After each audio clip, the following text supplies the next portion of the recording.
안녕하세요, 김점부입니다. 여러분, 2024년 정부 예산안이 발표됐어요. 근데 이번 키워드가 알뜰살뜰이더라고요. 이것도 제 전문이잖아요. 그래서 진짜 쉽게 풀어드릴 거니까 뭐야 노잼 영상이네 하고 끄지 말고 진짜 내 삶, 여러분 삶하고 직결되는 문제들, 해결 방안들 알려드릴 거니까 우리 찐짜리들이 딱 10분만 투자해서 미래의 나를 위한 정보 꼭 알아갔으면 좋겠습니다. 여러분, 정부 예산안이 뭐예요? 국가가 1년 동안 돈을 이렇게 쓰겠다라는, 약간 우리식으로 말하면 국가의 가계부 언박싱 같은 거죠. 근데 2023년에 쓴 돈을 언박싱하는 게 아니라 2024년 예산 언박싱이다, 이렇게 이해하시면 좋을 것 같아요. 그래서 그 예산이 얼만데 하고 숫자를 보면 656.9조. 내 세금 잘 쓰는 거야? 이렇게 째려보게 된다는 그런 느낌 저도 잘 압니다. 저도 그랬기 때문에 사실 저도 정부 예산안이라는 걸 이렇게 세세하게 본 게 처음이에요. 여러분, 제대로 본 적 없으시죠? 제대로 본 적 없으면 말을 마세요. 아, 이렇게 디테일한 거구나 싶을 만큼 정말 초초초초 디테일해요. 아, 그럴만도 한 게 뭐 용인 사는 짬부 2024년 예산안 아니고 국가, 대한민국 예산안이잖아요. 사실 국민이라면 모두가 한 번씩 이렇게 체크를 해야 되는데 또 바쁘다 바빠 현대사회, 바빠 죽겠다, 이거 볼 시간 없다, 약간 이런 느낌이잖아요. 그래서 제가 정말 쉽게 딱 3개로 먼저 정리를 해드릴게요. 여러분, 복잡하게 생각할 거 없어요. 우리는 통장 관리 좀 해봤잖아요. 통장 관리랑 완전 똑같아.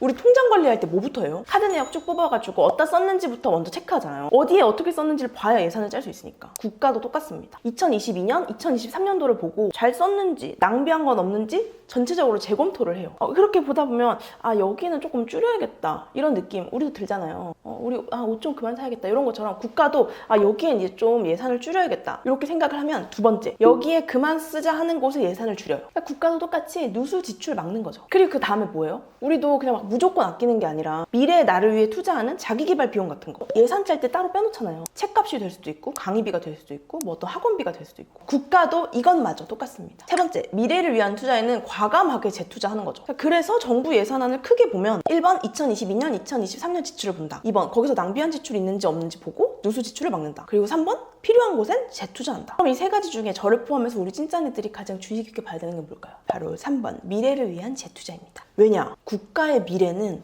우리거든요. 그러니까 이 말이 우리에게 투자한다는 말이거든요. 나를 위해 투자를 해준다는데 정작 나는 저한테요? 뭐를요? 요래버리면 안 되잖아요. 그러니까 내가 투자받을 수 있는 게 뭔지, 쉽게 말해서 내가 지원받을 수 있는 게 뭔지 꼼꼼하게 체크하고 국가와 같이 윈윈하는 게 진정한 상생 아니겠습니까? 그래서 오늘 제목, 정부 예산안을 알면 자다가도 떡이 나온다. 빠밤! 2024년도 정부 예산안은 656조 9천억인데요. 2023년, 그러니까 올해죠? 올해 정부 예산에 비해 18조 2천억, 2.8% 증가했어요. 근데 정부 예산안이 늘었다고 하면 솔직히 약간 이런 생각부터 들잖아요. 뭐야, 내 세금 어디다 쓰는 거야? 잘 쓰는 거야? 약간 이렇게 매는 모드가 되잖아요. 근데 여러분, 이번 예산안은 정부가 지출 증가율을 역대 최저 수준으로 억제했다고 해요. 우리 미래 세대에 대한 과중한 빚 부담을 전가하지 않기 위해서 허리띠 꽉 졸라맨 거죠. 특히 모든 사업을 하나하나 꼼꼼히 원점에서 재검토해서 누수 요인을 제거하고 국민을 위해 꼭 필요한 곳에만 쓴다는 재정 정상화를 추진했다고 합니다. 그리고 여기서 집중해야 되는 건 우리에게 처한 문제를 확실하게 해결해 주겠다는 포부로 과감하게 재투자를 했다는 거. 여러분, 지금부터 귀찮다고 쭉 넘기지 말고 내가 국가의 금쪽이라는 생각으로 나에게 해당되는 게 뭐가 있는지 한번 체크해보세요. 국가가 생각하는 핵심 과제는 크게 4가지인데요. 생계급여, 중증장애인 보호, 노인 일자리, 소상공인, 다문화 가정, 청년 지원 등 약자를 위한 복지를 확대하는 거, 그리고 첨단 전략산업 고도화, 출산과 육아 지원 확대 등 미래 준비를 위한 투자, 그리고 K콘텐츠 수출 지원, 지방대학과 농어촌 지원 등 양질의 일자리 창출, 그리고 군대 개선, 국민의 정신건강, 수해 해결 등 국가의 본질 기능 업그레이드, 이렇게 4가지인데요. 자칭 국민 짠순이, 국민 똑순이인 제가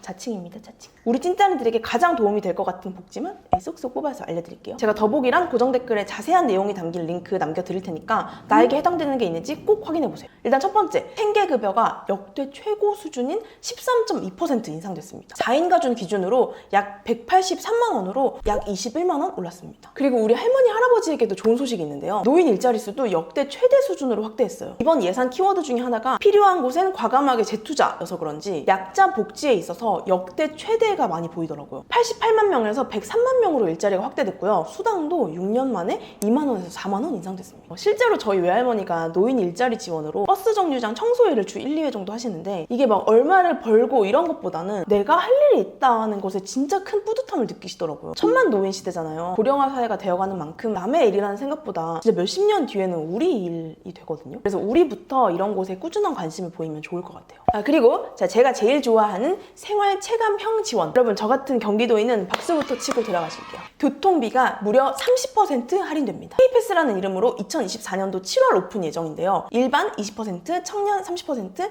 저소득층은 53%까지 할인이 돼요. 대박이죠. 그리고 기초, 차상위 계층 대학생에게는 국가장학금을 전액 지원해주고요. 기술 자격 시험 응시도 최대 3회까지 응시료의 50%를 할인해준다고 합니다. 그리고 저의 관심사 중에 하나인 부동산, 그리고 결혼, 육아 관련해서도 정부 예산안이 아주 업그레이드 됐는데요. 청년 공공분양주택은 67,000호로 2023년보다 14,000호 많아졌고요. 청년 공공임대는 57,000호로 2023년보다 5,000호 많아졌어요. 그리고 저를 포함해서 출산 육아에 대해 고민하는 찐짠이들도 있을 것 같은데 좋은 소식이 있습니다. 둘째 이상 자녀 출산 시 지원 금액이 300만 원으로 인상됐고 출산 가구의 주택 구입 시 저리 융자 지원이 4억에서 5억까지 올라갔습니다. 그리고 육아휴직 기간이 최대 12개월에서 최대 18개월로 연장됐고요. 아이가 12살 이하일 경우 근로시간 단축을 최대 36개월, 주 10시간 내로 사용할 수 있고 이때는 100% 급여 지원을 해준다고 합니다. 이뿐만 아니라 국민들의 마음을 돌볼 수 있는 예산안도 편성이 확대됐는데요. 요즘 제 주변에 나 심리상담 받고 있어, 나 약 먹고 있어 이렇게 말하는 친구들이 꽤 생기더라고요. 사실 이렇게 몸이 아픈 건 다 티가 나는데 마음이 아픈 건 티가 안 나잖아요. 그래서 어딘가 이렇게 손 내미는 게 되게 힘들었었는데 요즘은 이렇게 다양한 심리상담 프로그램들이 생기면서 마음을 돌보는 친구들이 많아져서 좋더라고요. 그래서 국가에서도 국민의 정신건강을 지원을 해줍니다. 2027년까지 전국민 대상 마음 상담 서비스를 지원을 하고요. 자살 예방 상담사도 80명에서 100명으로 확충 예정이라고 합니다. 정신응급 의료센터도 확대하고 정신재활시설 환경 개선도 진행한다고 하니까요.